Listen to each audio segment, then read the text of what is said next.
Hi guys, welcome to the Fourth Moment Weekly Roundup, and this is where we try to give you your local football action with me as usual, Andrew Pequeno. Andrew, nice and wet today. Yo, Shamiel, the weather's been pouring with rain the last couple of days, and rain predicted again for the weekend, for Sunday, for the Coke. But things are going good.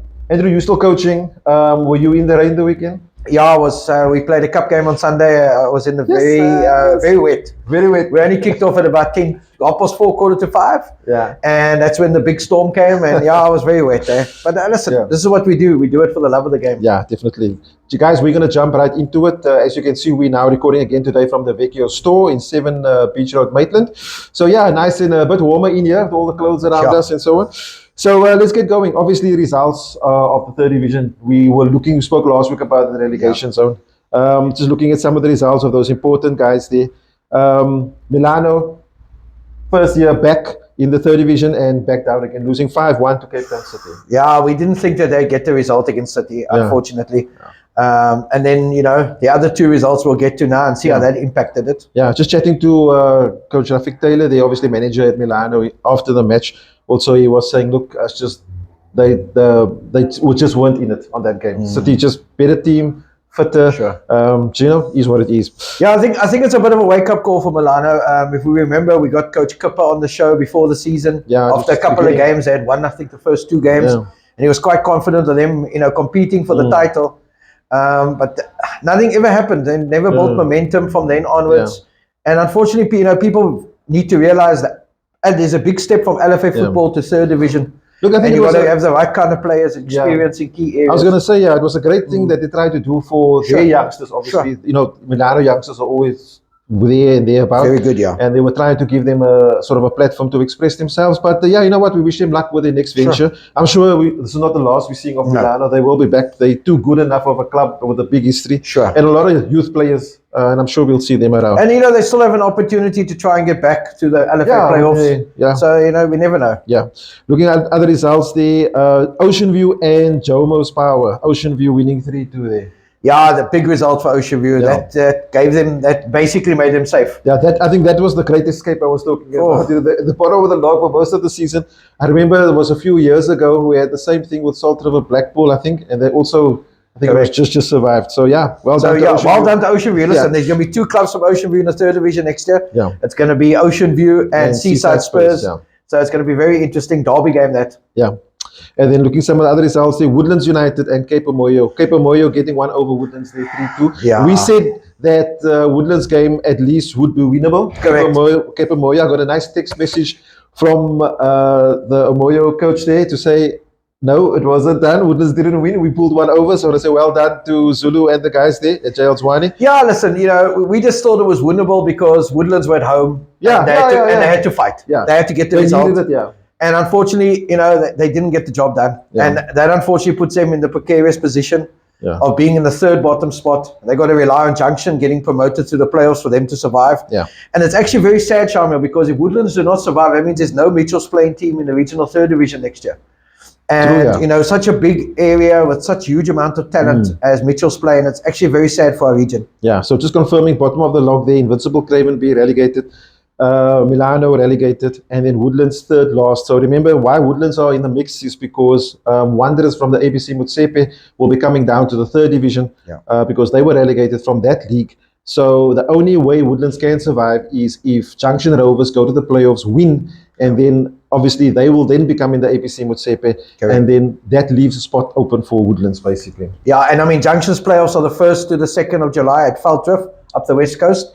So it's not too far away. If anybody would like to go out there and support them, please, we're trying to get another team into the ABC. I think if it's there, that's maybe a trip we can do, Andrew. Yeah, we could try and do that. Definitely. Just finishing the log there. Junction Rovers top of the log. Silver Spurs second. Silver Spurs weren't really there. They were there, but not. There was a stage of the season where they were sort of 5th or 6th or something like that, and they weren't really there. So I want to say good comeback there by the guys from Silver. Yeah, I mean, they ended up being 9 points behind Junction. If they had beaten Junction at home, anything could have happened. Yeah, and then also Cape Town City, another good showing by them, 2nd year in a row. They since Nevin Payne's been there, good ending there on the log for them, for the youngsters. And then Greenwood ending the season on 4th, with Vasco, who was also there about ending on 5th. And Trinis, who was one of the favorites, ending up in 6th position. So yeah, that's your sort of a top 6 in the mid-table there. We had Premier United, Jomos, back in the 3rd division, obviously FC Houtbay after their scale last year. Big season. And they were in the position that I think Woodlands was in, and because Nova Park won last year, because we got through, they survived. And they obviously took heed of that and made sure they weren't in the same position again this year. And then Jamestown, mid-table, they're 10th, goal 50, good showing by them. Goal 50 is always there also. Saxon Rovers. Saxon was at one stage in the season, Andrew, they were sort of they were near the relegation, but they got some good results towards the end. Matru was there, also there in 14th spot, and then Giles Wane, their first season playing under the Cape of Moyo banner, ending 13th. And then, as we said, Ocean View, Woodlands, Cape Town United, Milano, and then Invincible Bukrebe. And the 3rd division is now done. Yes. And, well done to all the teams. It's been a long season, double headers, everything. We got all the games done on time. So congrats to the administrators I was going to say, league coordinators. League coordinators, well done to them. And we're looking forward to the 3rd division next year. Not much big cases also. Not like previous years, When I say well done to Darren Omaticus, he seems to be the top goal scorer with 31. And then Armin Awaldin with 30 goals. Last year also, Darren was 34, and I think Armin was about 32 or so on. Okay. So, long may that battle continue. And we'll say well done to Darren there. Okay, so next, obviously now seeing the 3rd division is done, I'm trying to think if there's anything else to say about the 3rd division. No, that's it. That's it. We're done. We do have obviously guys coming up. Yes. For next year, we'll talk about that later. I don't know if Hazendale's the one. I don't know if you remember the other one. No, it was Seaside Spurs and Crystal Palace. Those are the two teams coming up. So we'll have a Manenberg representative and a representative from Ocean View. So we wish them all the best in their preparations pre-season for the 3rd division. We know Seaside have a lot of guys that used to be involved with Ocean View. Yeah, it's going to be interesting to see. They're preparing well. Yeah, Crystal Palace have been there, done that. Very big club in Manenberg. Will obviously have a pool of players from there as well. What we can tell you, there will probably be a new team also. For a franchise that's sold, that deal is probably going to be ending this week. So look out for the 4th moment and your socials to see who that new team is for next year. Right, we're going to jump immediately into the LFAs, and I think we're going to start off with, I wanted to do Reigate first because we missed out Reigate last week. Okay. So let's just look at some fixtures for Reigate there. Matches taking place earlier this weekend and the weekend. Southend, 2-0 winners there over DLPE. Sure. Bonteheuwel losing 5-1 to Hazendale United. Silver Spurs, local team, 2-0 win over Bridgetown. That's a good win for them. Bridgetown's normally a good team. Junction Rovers 3-2 against the Alberton Cali. So that's well done. The local team still doing well there in the LFA. Salt River Celtic 5-2 wins over Connie Spurs. Oriental Gunners 2-all draw with the NG Orient. Sure. Jordan Kelly's 2-0 win over Everton, and Heath winning 4-1 against Greenhaven. Good win there for Heath Athletic. Heath Athletic at Reigate. Heath Athletic obviously previously from Roykrans. Correct. Then Connie Spurs facing Junction Rovers this weekend. Reigate Fields, I think they can handle the rain. I think it should be okay. It should be okay for the weekend. Bridgetown and Oriental Gunners, DLPE and Salt River Celtic. Southend and Silver Spurs. That will be a good game. A nice game. That will be a good game if you had Reigate there, Johnson Road. Greenhaven Spurs and Bonteheuwel. Everton Spurs and Hazendale. The Alberton Callies and Heath and DNG Orient against Jordan. That's also a nice game. Yeah. I see his fixtures here for Sunday, but we've got Coke Up on Sunday. We've got Coke on Sunday, so I don't think those games are going to happen. Yeah. Right, Andrew, switch over to you. Yeah, listen, we got to hit the Sasol League. The Sasol League's getting exciting now. We're into the 2nd round now. Results from Stream A, we had Cape Town Roses 4, Heiderveld Female Football Academy 2, Dangerous Heroes 6, Ikamfa 0, Santos Ladies 4, Marties 2, good result for Santos, and Spurs hammering Porsche 9-0. Sure. So how that made the log look, Cape Town Roses top after 10 games with 24 points, Spurs after 9 games on 24 points, and Dangerous Heroes after 10 games with 22 points. So it's still very tight at the top in Stream A. What I can tell you is the next team is 7 points behind. So I think it's going to be between those top 3 for Stream A. Okay. Stream B, big weekend for Stream B. Results from Stream B, Badgers 2, Azuro 2. Burnley 0, Magic Ladies 2. Magic Ladies on a nice run. Invincible. That's a good draw for Burnley then. They drew against Magic 2-all. No, Badgers drew with Azuro 2-all. Oh, sorry, okay. Invincible now becoming Invincible again, beating Southern Stars 11-0. And then the result, I think that shocked us. I think it shocked me, especially with the size of the result. It's Hout Bay 1, UCT 7. Wow. Big result for UCT. Something must have happened there. Yeah, UCT come back from their loss to Hout Bay. Yeah. So how does it affect the log? After 9 games, UCT have 24 points. Magic Ladies, after 10 games, got 24 points. So they tied on top. UCT got a game in hand. And Hout Bay now falling a bit behind. After 10 games, they got 18 points. Fixtures this weekend, UCT versus Burnley. That'll be a nice game on Saturday. Southern Stars versus RV United. Azuro versus Invincible Cravenby. And Magic Ladies playing Badgers. That'll be a nice game. Yeah. And Stream A, Stream A is getting, very tight at the top there, as we saw. Marty's versus Glen Eagles, good game. Porsche Santos, I think Santos can get a big result there. Ikamfa versus Spurs. And Heideveld Female Football Academy against Dangerous Heroes. So the Sasol League, getting very excited. We're into the second round of fixtures now. So, I'm looking forward to seeing how that's going to end. Fantastic. We're going to jump right into the Northerns League. Looks like there weren't any matches played last week. Don't see any results here, but looking at some fixtures for this week. Ballard Spurs and Bishop Lavis. Belleville United playing Bellstar. Eastern Rovers hosting Ravensmead. Sure. United versus Riverside Rangers. UWC hosting Blue Down Spurs. Valhalla United hosting Matroosfontein. That will be a good game there. That will be, Yeah, and that's sort of the last games for this weekend. For the next games for this weekend at Northerns. Okay. Yeah. So Cape Town Tigerberg, we always look at Cape Town Tigerberg. Shamiel predicted last week that Boerdersig would beat Hanover Park. So here's the result. Boerdersig won, Hanover Park 4. It was a good win for us. We finally put things together. I think we dominated that game. It could have been a few more goals we could have scored. We hit the crossbar, the post keeper made a few saves, but it was a very good result for us. Boerdersig were flying. We're now into the top 5. A lot of games postponed, so the only other 2 results from the weekend were Greenpoint Salesians 1, Garden Village 1, and Sunningdale City in the derby. Sunningdale 1, Tableview 1. Yeah, that was quite a vigorous affair, as they say. So let's get to the fixtures for this weekend. Hopefully, with the rain, I don't know how many of them will come off, but let's go to the fixtures anyway. Belleville City versus Boerdersig will be a nice game. Boerdersig beat Belleville in the cup on Sunday, so it will be a nice game. Edgemead, whose game against Wynberg was postponed last weekend, still 11 from 11. They're playing Sunningdale at home on Saturday. Hanover Park versus Wynberg. Call it the Wynberg / Rosmead Avenue derby, Wetton Road derby. So Hanover Park versus Wynberg. That'll be a nice game. Hanover Park currently 4th, Wynberg currently 6th. Kelsriver FN Rangers. We always say Kelsriver at home. Yeah. Tough to beat. Norway Parks Greenpoint. Finally, one of the Maitland teams not playing each other this weekend. That's going to be an even contest. I think Norway Parks might just squeeze that. Saxons versus Dermaville. Now, this is what we call the relegation 6-pointer. Dermaville second bottom, Saxons. Third bottom, Saxons second bottom. I think it's too early for relegation. Yeah, but listen, you don't want to be dragged in because there's already a 4-point gap between the next team. Okay. So on 7 points. So one of them's got to get a win. Saxons, now getting their 3rd division players back. Dermaville have also recruited big time. Dermaville coached by an ex-Saxons coach. Okay. So it's, there's quite a bit of needle in that game. Yeah.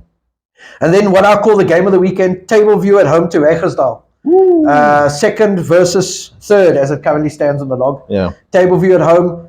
Sure, I hope their fields will be okay because they normally, the fields are at quite a high water table there in Tableview. Regersdal flying. I think they've won 7 from 7 or 8 from 8. Okay. So it'll be a very good contest between Tableview and Regersdal. Coach Fortune versus Coach Anwar Galant. I was going to say, Coach Anwar, your former assistant at Hanover Park. Yeah, so it will be a good game. Vasco versus Garden Village rounds up the fixtures. That's going to be a nice game. We lost to Vasco in the cup on Sunday. Very nice team. If they put the performance that they did against Hanover Park on Sunday, they'll be very tough to beat. Yeah. As the log currently stands, after 11 games, Edgemead after 11 games, 33, 11 from 11. Tableview currently 4 points behind. After 12 games, they're on 29. Regersdal after 11 games got 27, and Hanover Park after 11 games at 25, along with Vasco after 12 games on 25, and Boerdersig after 13 games on 25. So still very tight. Edgemead, like we said, we've got Sunningdale this weekend. Let's see if they can make it 12 out of 12. Yeah. Cape Town Tigerberg, always an exciting league there. Right. We're going to jump quickly to Langa and the Beanie LFA. Some results there that took place over the past weekend. Flamingo beating Lion City 2-0. Computer Stars beating United Brothers 3-2. Langa United and Wanderers, the 2 big hitters there at Langa, drawing 2-2. Lion Paw and Vultures playing there. Lion Paw getting a 2-1 result over Vultures. Power Aces and Happy Hearts. Happy Hearts losing their 2-0 to Power Aces. Then looking at some of the fixtures taking place this weekend. Rain permitting, obviously. The Citizens versus Langa United. Vultures versus Flamingo. Lion City versus Happy Hearts. Wanderers FC versus Hotspurs. Computer Stars hosting Power Aces. And United Brothers playing against Lion Paw.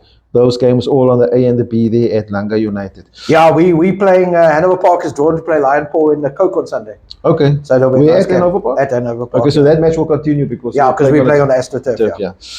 Okay, and then looking at the RWL, got some RWL results here, Andrew. Oh, great. Winnie's Ladies losing 7-0 to Cape Town Swallows. Reigate ladies playing well, winning Heideveld Football Academy 4-0. That's a good result for Reigate ladies. Good result for Reigate ladies, yeah. Mighty Ladies losing 4-0 to Hotspurs. Hotspurs always a good team there, coached by Coach Yasin there. CPUT winning 4-0 against Manenberg ladies. UWC losing 5-2 against Goal Hunters. And Strand Kasi Queens winning 8-0 against... I say it every week, Shamiel. Lots of goals in the ladies' league. It's always exciting to watch those. Definitely. Some of the matches taking place this week. Hellenic FC hosting Manenberg ladies. Heideveld Football Academy hosting Mighty Ladies. Cape Town Swallows against Strand Kasi Queens. Winnie's Ladies against UWC. And Hotspurs versus CPUT. Yeah, so that's sort of the ladies RWL then. Yeah, it's very exciting. The leagues are now hotting up. Yeah. We're now hitting the big part of the season now, Shamiel, where teams are starting to see where they are. And I think it's going to be very exciting. We've got Mitchell's playing LFA. I don't have results from last week, and I don't know if the games took place. But there's big games this weekend, Shamiel, at Mitchell's playing on Saturday. Colville playing FC Tafelsucht. That'll be a nice game. FC Tafelsucht, they've got a couple of decent results the last couple of weeks. Yep. Cedar Park versus Westridge. Westridge still flying. Cedar Park, nice game. Bale United versus Milano. I think Milano will have a lot of their third division players back. Definitely. Bale, normally are playing. They're actually doing very well, Bale, this season. So that'll be a nice game. Beacon Spurs, Syringa Spurs. We call it a Spurs derby. That'll be a nice game this weekend as well. Beacon City versus Mowgli's. Also a nice game. Mowgli's doing well this season. Yeah. Ikapa versus Liverpool Portlands. Sure. Ikapa, let's see what kind of... But they haven't been doing well. Ikapa have been struggling. Liverpool Portlands are there and thereabouts near the top of the log. So that'll be a nice game. Juventus have also been struggling, but they should have a lot of players back from the third division. Playing against Lentegeur. That'll be a nice game. And then Rockefellers versus Bayview. I think that's a sort of derby also. Juvies and Lentegeur. And Lentegeur, yeah. And then Rockefellers versus Bayview. Bayview having a good season. Rockefellers normally do very well. Yeah. So Mitchell's playing will be very good this weekend. The games are being held, at Rocklands, Westridge, and Strandfontein. So please, go out to Mitchell's play and support the teams. Rain permitting. Rain permitting, yes. And then I think this is one of the last ones. We got South Peninsula, some fixtures there. Atletico United playing against Oasis, Crusaders hosting Harvest Academy, King David United against Eagle Spurs, Lavender Hill versus Cape Town Military, Sharp United and Square, and Wanderers versus Aerial Spurs. Sure. Those are the matches for this weekend at Grassy Park.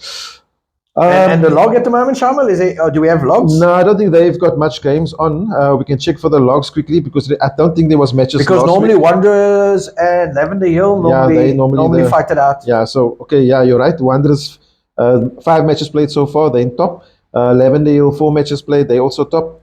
Only 3 points the difference. They're in third spot. The Aerial Spurs also with 12 points. 3 points away. So Lavender Hill and Wanderers have won all their games until they play each other. Yeah, it's going to be exciting there. Yeah. So we'll see what happens there. So those 2 teams, as you say, normally contesting for the league at South. Lavender Hill, they've been in the playoffs the last couple of seasons. So let's see what they can do. Hopefully, their games against Wanderers, I think, will decide their league title. Yeah. Is there any more LFAs we've got? That's it, Shamiel. That's what I've got. Yeah, we got to discuss quickly the second division playoffs that took place now. Young Bafana yesterday losing their second match. Yeah. 3-0. You had some chats to Coach Ashraf there. Had a tough journey. Yeah. And I suppose it is tough going away, playing in the playoffs. I think it was in Pietermaritzburg. But after the whole debacle of the case between Zizwe and Young Bafana and Safak Western Cape, Young Bafana obviously took the field and they've lost both their games, so they're basically out of the running. Listen, I don't think we realize, we look at the performance on the field, we don't realize what happened off the field. I think that case and the legal things around it, it does disrupt. I can tell you as a coach, you try and shield your players as much as possible, but social media these days is not as easy as before. Players read things. then your emotions are up, it's down. Then you get to the actual playoffs, and you got guys, and I don't want to make excuses for them, but there are guys that came down with flu, a lot of logistical things that happened. But listen, at the end of the day, they went there. We had a representative. We had a chance. Unfortunately, they didn't make it. But we still got to look at Young Bafana and their success story. I think buying the franchise, having Coach Dylan Dean at the beginning, then he left. Coach Ashraf basically took over a dismantled team, had to form a team again. From when he took over till the end of the season, they were unbeaten. They won their stream. They beat Zizwe on the field, home and away. And won the penalty shootout, made it through. So listen, big ups to Young Bafana Football Club, to the exco, the owners, to the management team, to the players. You still achieved something that's unbelievable. To beat an established team like Zizwe. We all expect Zizwe to be in the top. Definitely. And good luck and well done. Yeah, and for Zizwe guys, obviously, all feeling downhearted because probably feel hard done by. So, and I say hard luck to them. And but we know you guys will be back next year. And hopefully, I'm not sure if it's going to be a 2-stream league again. We have no idea. They get set by national. Listen, whatever happens, the ABC league is going to be exciting this year. I think a lot of teams will strengthen. I'm already hearing of teams strengthening. I think there might be quite a few coaching changes there too this year. So it'll be exciting for new coaches to get involved. I think also, we got to remember that the third division players that have excelled have now got another platform. If Junction Rovers get through, then we could have another team in the ABC. So, let's concentrate on the LFA. Let's work on the LFAs the next couple of weeks. We'll have some info behind the scenes on the ABC and the third division before the league start. But I think, Shamiel, the main thing we need to take out, I know we normally have a topic to discuss, but maybe we should just end with this, man. You need to be very careful when you register a player. And I think, no matter, especially in the third division and the ABC, because that's on the MyCipher system, and that's what caused the confusion and the court case and everything that, it basically emanated from there. Be very careful. Get all the clearances that you need for your players. Don't put your club at jeopardy. When players say they played here, double check on the systems. Double check on both systems, get the clearances and get your paperwork in order. We forget about how important administration is, Shamiel. Yeah, but Andrew, also, you're saying that now. And guys, we haven't discussed this before. No, we haven't. This is just coming. But I was thinking about it, this whole Young Bafana thing or whatever. And I want to say, and long time ago, an agent actually told me, I can remember exactly where and when it was, where he said to me, you know what, Shamiel, you must also remember players are also not always honest. No, 100%. So players, be honest. You know the rules. Ignorance is not an excuse for anything. So that's just about this case. Also, if players are just honest, they know where they need to be at what time and where. So just players be honest. I think you need to realize it's not just about you as a player; it's about the club. Definitely. I mean, the financial implications of this was huge. Definitely. I mean, if they made it through to the, if they won the playoffs, you came second, runner up, and you got promotion, you got 1.5 million. If you won, it was 3 million that goes in your pocket before you go into the Motsepe Foundation Championship. So there's huge implications. So players, administrators, let's work together. Let's make sure everything is done right. And you know what? At the end of the day, hopefully one day we'll all be on the MyCipher system to make things a lot easier. Andrew, I think that's sort of all that we've got time for. Nothing else that we forgot there? No, listen, we'd like to thank Pequeno. I think you guys can see we got our new apparel, new kits on. One of us is branded. One of us is branded, Well, we won't talk about that. But listen, thank you, Pequeno. Thank you for sponsoring our show. It's really appreciated. We don't always appreciate what we have. Us as a collaboration and the clubs out there and the LFAs. We're getting the word out to you all about what's happening. And, if there's any information going on, let us know. Tournaments, results, fixtures, we will talk. Guys, we know that with regards to the tournaments, we know there's the Stantive coming, the baby tournaments, 25th of June. Engines coming. But as we come closer to the times, we'll talk about that. And thanks for the comments. Everybody on Facebook, we are reading it, most of it. Sometimes it's a bit too much. But any info, send it through, inbox us. You can also email info@thefourthmoment.co.za. Obviously, our website will go under some changes now because we're talking LFA football. We'll bring you up to date with Coke, maybe closer to the listen, we're on round 256. There's a lot of games. Way too much. And as Andrew said, thanks to Pequeno. And that's all from my side. Until next time. Cheers.